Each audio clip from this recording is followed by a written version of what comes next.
Did you know that over 1 in 4 people worldwide will experience some degree of hearing loss by 2050?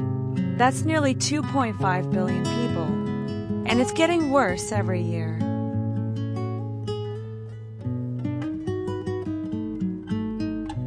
Let's talk about ear cleaning. It seems simple, right?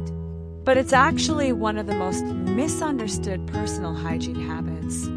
Today, we'll clear up the myths and show you how to do it safely without damaging your ears.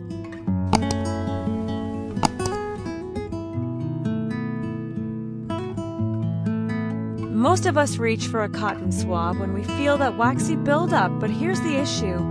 Cotton swabs can push wax deeper, leading to blockages, irritation, or even a ruptured eardrum. And it's not just swabs. Ear candles, bobby pins, and even your fingers can cause damage. The result?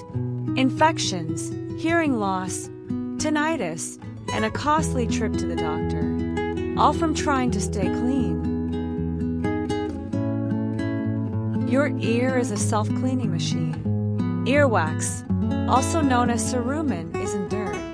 It's there to protect your ear canal by trapping dust and debris, and it usually moves outward naturally. The ear has 3 parts: outer, middle, and inner.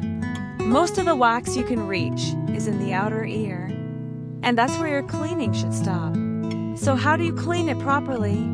Doctors recommend using a damp cloth around the outer ear, or ear drops to soften wax. For more stubborn cases, a visit to a professional is the safest choice.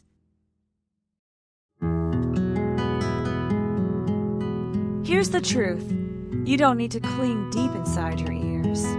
In fact, trying to do so can make things worse. The safest, most effective method? Let your ears do their job. Use a warm cloth around the entrance of a canal, or use over-the-counter wax softeners. For blockages, an audiologist or ENT specialist can help. No swabs, no candles, no digging. Remember, earwax is protective, not dirty. Avoid swabs and other tools that go inside your ear canal. Stick to gentle external cleaning and consult a pro if something feels off. Remember, earwax is protective, not dirty. Avoid swabs and other tools that go inside your ear canal. Stick to gentle external cleaning and consult a pro if something feels off.